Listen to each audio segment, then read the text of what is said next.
Corria o século 400 a.C. Na Grécia, o jovem ateniense Aristócles era forte, atlético e praticante de ginástica olímpica. Daí o seu apelido de Platão, do grego largo, amplo. Dizem que inventado por seu treinador Ariston de Argos.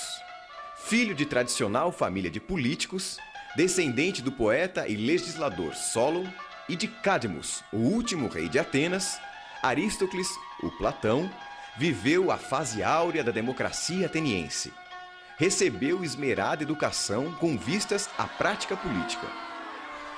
Porém, as alternâncias de facções no poder o fizeram prudentemente manter-se à distância de cargos públicos, enquanto formulava, entre outras coisas, a sua teoria do governante filósofo.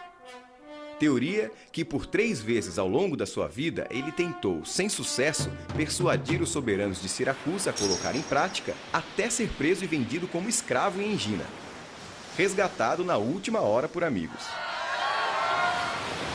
Além de também se dedicar à pintura e à poesia, Platão escreveu textos corais e tragédias para teatro, hoje perdidos, só abandonando a dramaturgia aos 20 anos, quando se tornou o mais dedicado discípulo de Sócrates, na época com idade de 60 anos. 2 décadas mais tarde, Platão fundou a sua própria academia, nos arredores de Atenas, inspirada nas chamadas comunidades pitagóricas. Considerada por muitos a primeira universidade, a Academia de Platão ensinava filosofia e matemática, inclusive para as mulheres, um avanço para a época.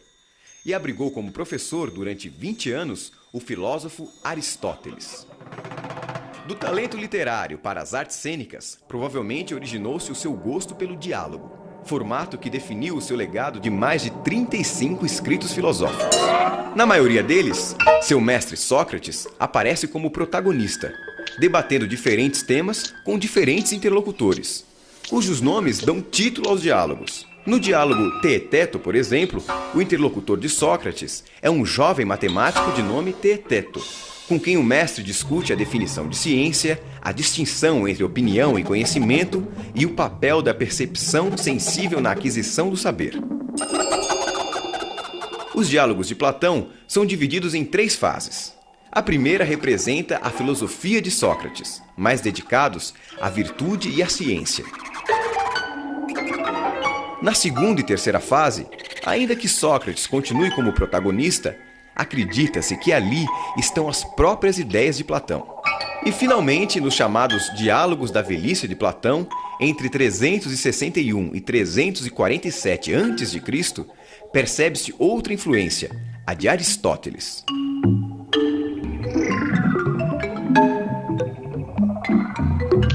Os 2 trabalhos mais importantes de Platão são a sua teoria política e a teoria das ideias ou das formas, que ele desenvolveu em vários diálogos. Na sua teoria política, Platão concebe uma polis, uma cidade ideal, de vida fraterna e justa. Nela existem apenas 3 categorias de cidadãos. Cada um desempenha uma única tarefa, aquela para a qual é melhor dotado por natureza. A educação, em grego paideia, seria o meio de selecionar as aptidões de cada um, conforme a tendência do cidadão. Se sua alma tivesse apetite e sua virtude fosse a temperança, seria trabalhador. Para a alma com coragem e valor, guardião. E para com razão e sabedoria, governante filósofo, estágio máximo que o cidadão só atingiria após muitos anos de estudo. Os casamentos seriam coletivos, sem casais fixos, apenas para a reprodução. E as crianças, filhos da comunidade, criadas pelo Estado. As mulheres não sofreriam discriminação, nem haveria qualquer diferença entre os sexos, inclusive para o serviço militar. O interesse maior seria sempre o da comunidade. Já a teoria das ideias, ou teoria das formas, de Platão, é apresentada através de uma alegoria ou mito no diálogo A República. O famoso mito da caverna é uma metáfora sobre a ilusão do mundo sensível, isto é, aquele apreendido pelos sentidos, em contraposição ao mundo inteligível, o apreendido pelo intelecto. Imagina homens numa morada subterrânea, em forma de caverna, com uma entrada aberta à luz. Desde a infância, de pernas e pescoços acorrentados. Não podem mexer-se, nem ver senão o que está diante deles. A luz chega-lhes de uma fogueira acesa numa colina, por detrás deles. Entre o fogo e os prisioneiros passa uma estrada e um pequeno muro, por onde homens transportam objetos de toda espécie. Se os da caverna pudessem se comunicar uns com os outros, não achas que tomariam por objetos reais as sombras que veriam daqueles homens e objetos? Tais homens não atribuirão realidade senão as sombras? Sócrates conta ainda que certo dia um desses prisioneiros foge da caverna, quase cegando com o sol lá fora. Aos poucos, porém, ele se acostuma e acaba extasiado com a verdadeira forma das coisas, das quais antes só enxergava as sombras. No final, o fugitivo volta à caverna para contar sua descoberta aos outros, mas ninguém lhe dá crédito. Para Platão, o mundo que nos cerca é a caverna. A luz do fogo que a ilumina e projeta sombras é a ilusão propiciada pelos sentidos.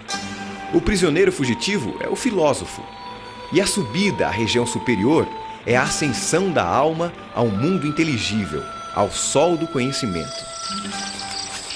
Platão acredita que tudo o que existe no mundo sensível, de pessoas a animais, de conceitos abstratos, como por exemplo o bom, o belo, a vagalumes, tudo mesmo existe antes em um mundo inteligível, ideal, onde fica a sua ideia perfeita correspondente.